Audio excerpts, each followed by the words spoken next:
برغم ان معايا شنطة بس بحب امسك الميدالية في ايدي على طول.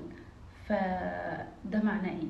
احنا قلنا اصلا اللي انا اكون قافل ايدي ده معناه ان انا طول الوقت حاسس ان انا بدافع عني، طول الوقت حاسس ان انا في يعني محتاج اضرب بالكلام عشان اي حد ممكن يهاجمني. محتاج، حاسس بالقلق والتوتر واحتمالية الغضب. الحركة دايما في لغة الجسد ملهاش معنى واحد، ليها كذا معنى لأنها هو لغة.